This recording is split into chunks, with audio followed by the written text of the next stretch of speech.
You. What up? All right. We got another one from Mr. Ballen. Another one from Mr. Ballen.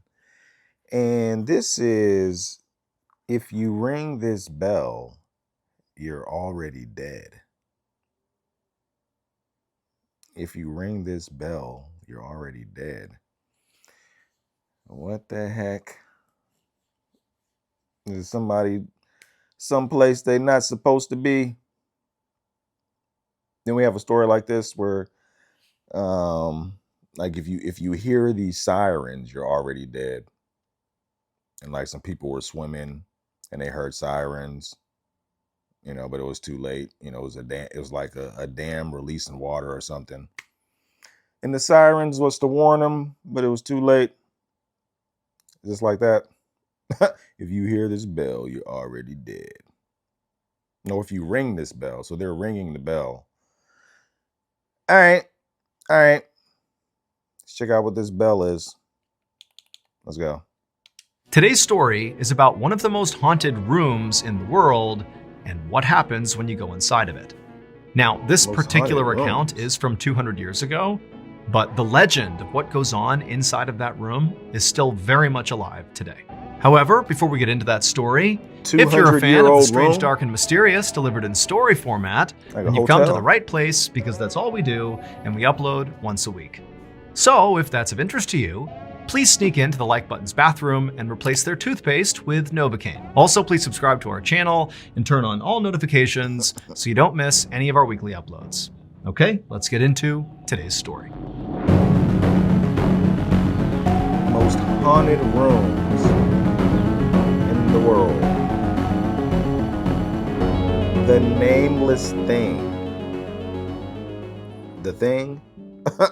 Late one evening in 1840, a 30-year-old British nobleman named Sir Robert Warboys stood next to 5 of his closest friends on the front porch of a townhome in one of the fanciest neighborhoods in London, England. The address of this townhome was 50 Berkeley Square, and it was one of dozens of these beautiful brick and marble townhomes that surrounded this big garden. The whole square had been built about 100 years earlier, and since then it had become one of the most fashionable places for the rich and famous to call home. However, Robert and his friends had not come here to rub shoulders with important people. Instead, Robert had come here to win a bet. So Robert actually was a nobleman. He was like this proper guy, at least on paper.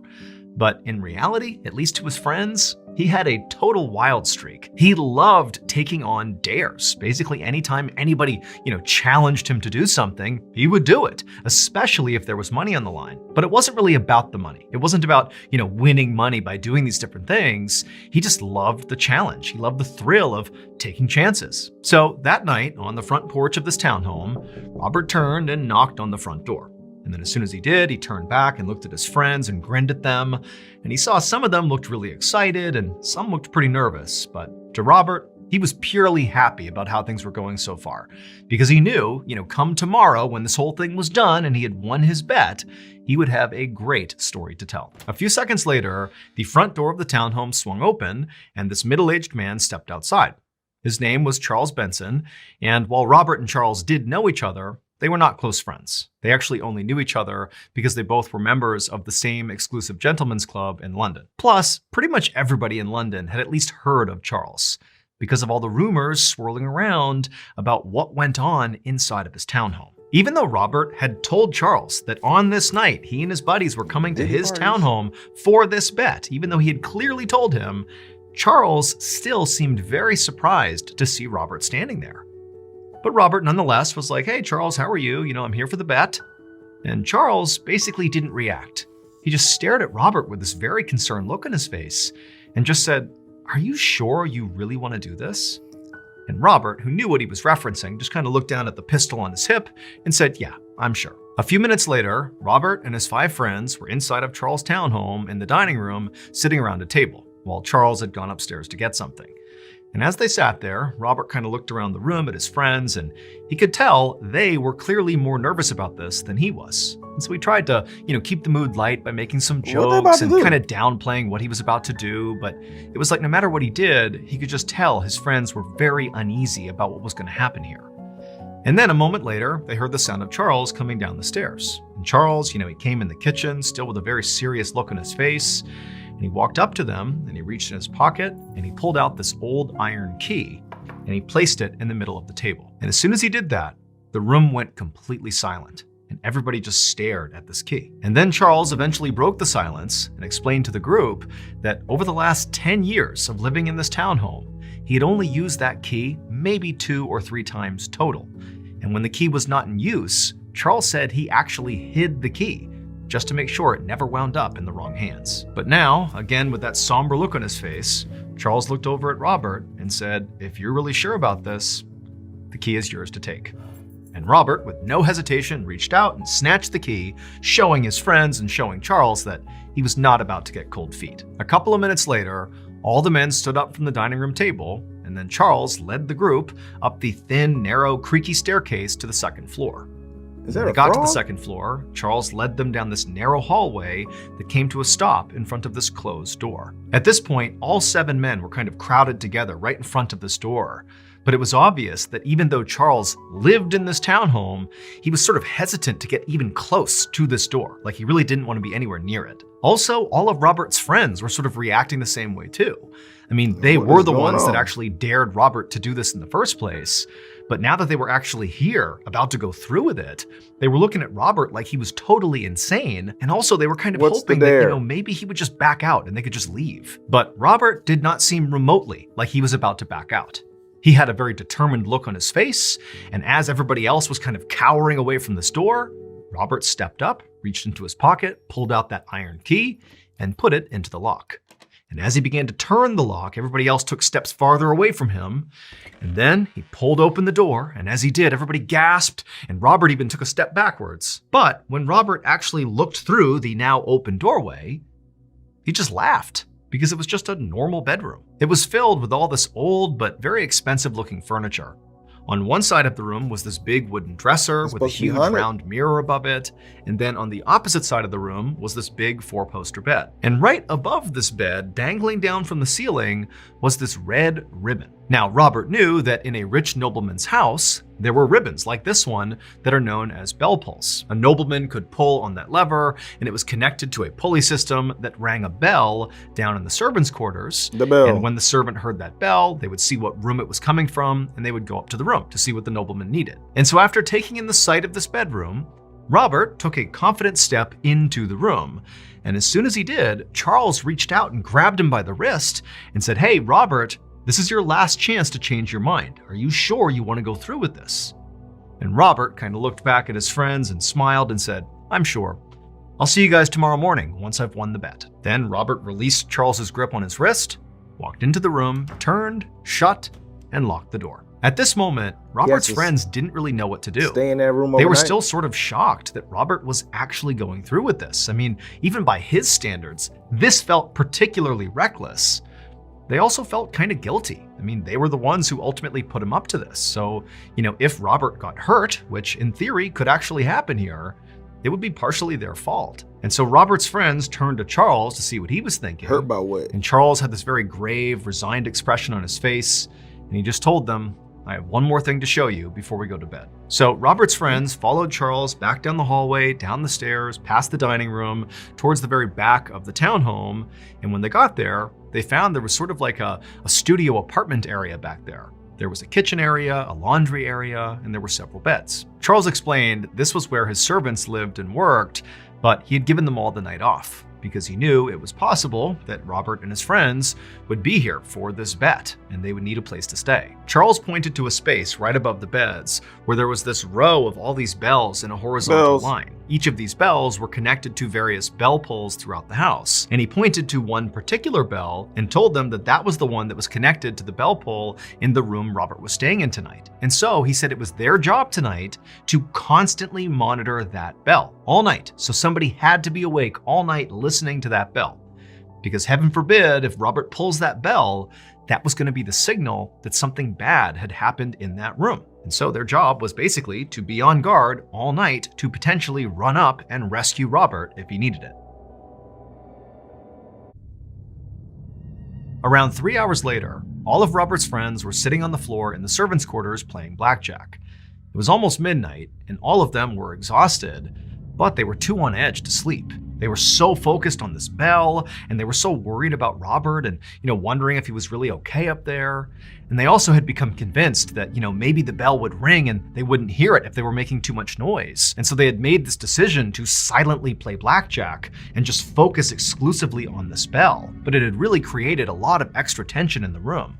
They're basically all just staring at the bell, dealing one hand after another, paranoid it would go off, and wondering what would even happen if it did. And so hand after hand, the friends are playing blackjack, anxiously watching this bell being completely silent.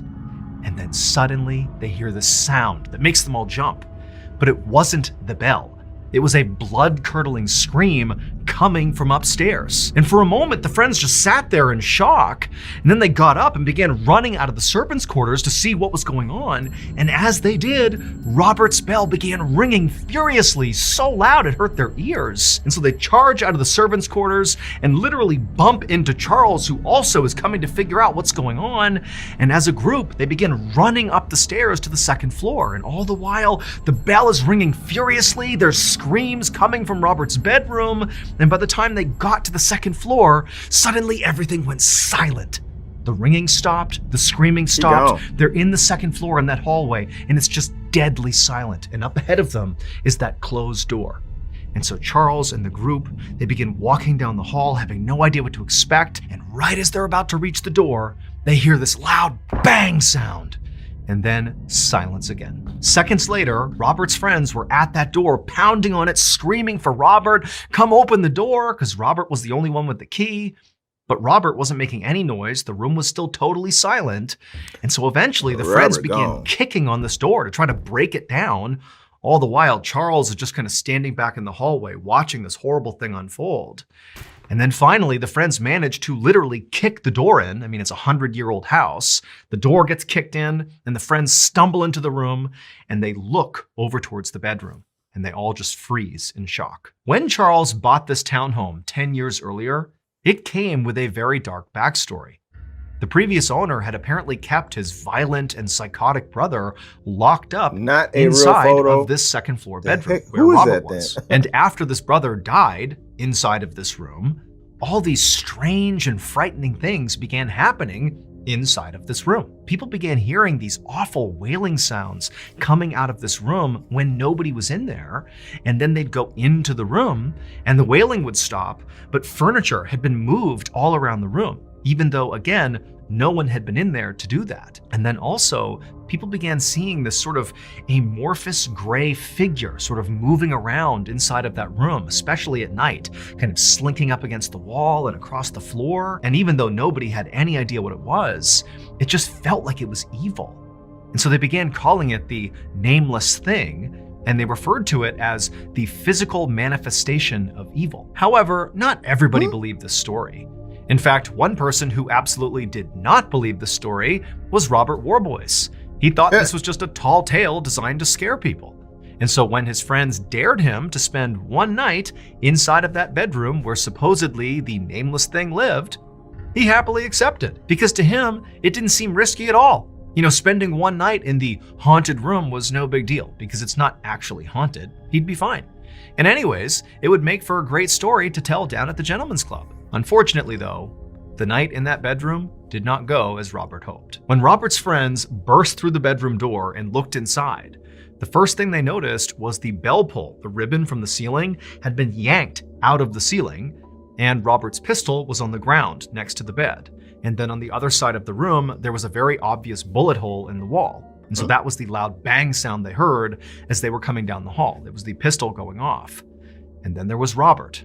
Robert was laying on the bed, and he was totally rigid, and he actually was still clutching the red ribbon from the bell pull. And as they stared at him, they saw his eyes were wide open and bloodshot, and his lips were kind of pulled back in this horrible grimace with his teeth exposed. And for a second, his friends thought Robert must be having a seizure of some kind. That's why he was so tight on the bed like that. And so they ran to him, trying to snap him out of it. But as soon as they touched him, they realized that the reason he was rigid was not because of a seizure. It was because Robert was dead. That night, Charles would call the local coroner, who would come by and take Robert's body, and also he would open up an official inquest into Robert's death to figure out what had happened to him. And the verdict of this inquest was that Robert had died from massive heart failure caused by unknown circumstances. But to Charles and all of Robert's friends who were there that night and actually saw Robert in the room, it seemed plainly obvious that what had happened here was Robert had come in contact with the so-called nameless thing in that room, and it literally scared him to death. In the nearly 200 years since Robert's death, 50 Berkeley Square has had many different owners, and virtually all of them have reported either seeing, feeling, or hearing some sort of malevolent, ghostly presence inside of that second floor bedroom. To this day, that particular bedroom, where the nameless thing apparently resides, is considered one of the most haunted places in the entire world. Hmm.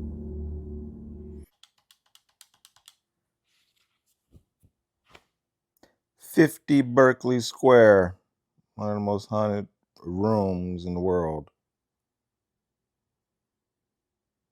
So Robert died. How many other people died in that room? I mean, people own the apartment or the townhome, so it's had a lot of owners. Oh, and then it still exists. Over 200 years of owners. You know what I'm saying? Like, is that like the weirdest or the most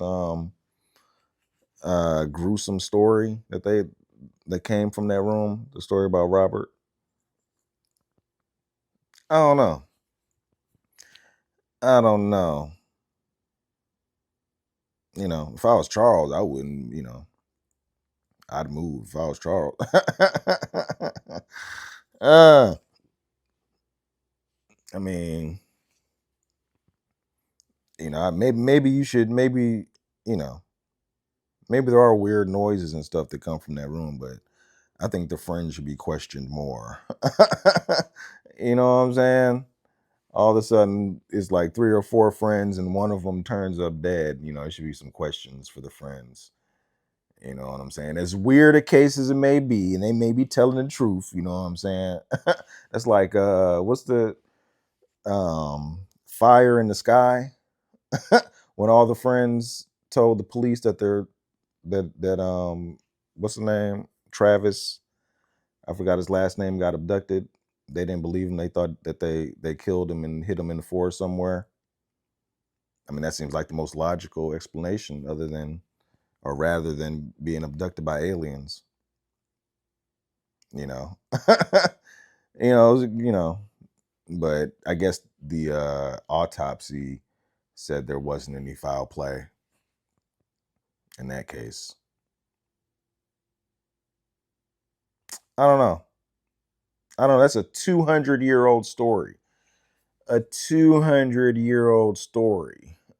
So I mean, you know, yeah, I don't know how accurate.